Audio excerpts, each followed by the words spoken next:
সুবহানাল্লাহ। আমারে তোলার জন্য গোলার বারুদ দরকার নাই, আমি আল্লাহ বাতাসের মাধ্যমে পুইরা সারখার করে দিব। সেই আল্লাহ আছে কিনা জোরে বলেন। হযরত ইব্রাহিম খলিল কয় টেনশনের কোনো দরকার নাই, তার কারণ টেনশন মুক্ত করবে কে জোরে বলেন আল্লাহ। বাংলাদেশের মুসলমানের টেনশন শেষ।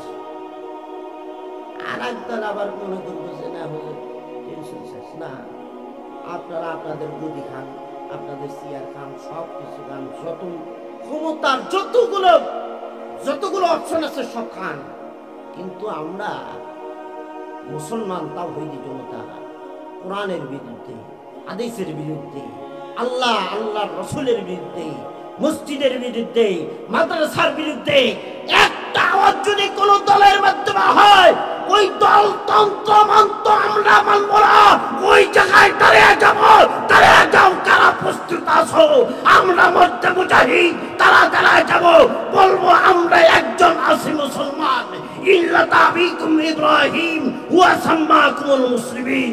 চিৎকার করে বলেন সুবহানাল্লাহ। আমরা আছি তার কারণ আমরা হলাম ইব্রাহিমের সন্তান। ঠিক না ঠিক জোরে বলেন। ইব্রাহিম কয় টেনশন যে মাওলা দেখতেছিলাম আমার মা আর বাবা আমার কোরআনের জন্য আগুনের ভিতরে ফালানোর জন্য রশিটা পর্যন্ত রাখছি, ওই জায়গা থেকে যদি আমার আল্লাহ আমাকে পরিত্রাণ দিতে পারে, এই উত্তর দিতে তো আর পরিত্রাণ লাগে না। তার কারণ ওয়াল্লাযীনা আমানু আসাদ্দু হুব্বান লিল্লাহ। আমি ইব্রাহিমের ভিতরে এক নম্বরের মহব্বত কার আছে জোরে বলেন। ইব্রাহিম খলিল দেখতে মনে ছিল আমার হয়ে গেছে তোমার, এখন এই কারণেই তুমি চিন্তা করো না, আমার সামনে যদি আবারও আমার মাওলার নাম নাও, তার কারণ আমার মালিকের নাম তাম দুনিয়া যদি এক পাল্লায় রাখা হয়, আমার মালিকের নামের থেকে দামি কোনো জিনিস হবে না। সুবহানাল্লাহ। ও পথিক, তোমার টেনশনের কোনো দরকার নাই। বলো তো সকল উটের মালিক ছিলাম আমি, এই মুহূর্তে যদি ওই উটগুলো তুমি হয়ে গেছো মালিক তুমি, এখন তুমি আবার যদি আমার সামনে আমার মালিকের নাম নাও, ওই মালিককে খুশি করার জন্য কি করব এটা তোমার টেনশনের দরকার নাই। তার কারণ আমি ইব্রাহিমের ভিতরে একজনের মহব্বত আছে, তার নাম আল্লাহ। জোরে বলেন আমাদের মালিক কে, আর জোরে বলেন আমাদের মালিক কে, চিৎকার করে বলেন আমাদের মালিক কে, আর মুসলমানের আওয়াজে বলেন আমাদের মালিক কে, আল্লাহ। ওয়াল্লাযীনা আমানু আসাদ্দু হুব্বান লিল্লাহ। ডাকদা বলেন ইব্রাহিম রে, চিন্তার কোনো দরকার নাই। এত শত উটের মালিক ছিলাম আমি, আর এখন হয়ে গেছিল তুমি।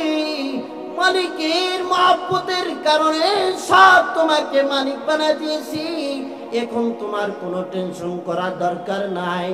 ওই এখনো যদি আমার সামনে আমার মালিকের নাম লাও গো, সকল উট পরিচালনার জন্য, রাখালি করার জন্য, দেখাশোনার করার জন্য একটা রাখালের দরকার আছে। জানিয়া রাখো ওইগুলো উটের মালিক এখন তুমি। আমার সামনে যদি আমার মালিকের নাম নাও, তোমার উট পরিচালনা করার জন্য তো রাখালের দরকার আছে। তার মানে কি? তার মানে হলো তোমার সকল উট পরিচালনা করার জন্য আমি ইব্রাহিম রাখাল হয়ে যাব। সুবহানাল্লাহ। এই কারণেই বলে ওয়াল্লাযীনা আমানু আসাদ্দু হুব্বান লিল্লাহ।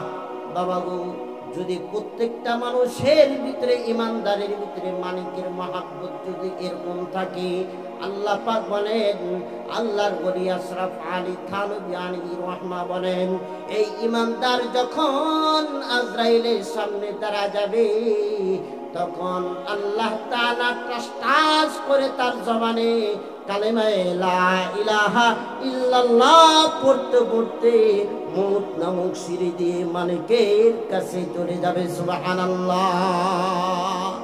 এই কারণেই তো বলেন, মান আহাব্বা লিকা আল্লাহ আহাব্বাল্লাহু লিকাআহু। এই কারণে আমি আপনাদের সামনে বলতেছি, যাদের ভিতরে এক নম্বরের মহব্বত সত্তাগতভাবে সমস্ত সবার উপরে একজনকে দিবে, তার নাম আল্লাহ। আল্লাহর মহব্বত যদি কারো মুমিনের অন্তরে রয়ে যায়,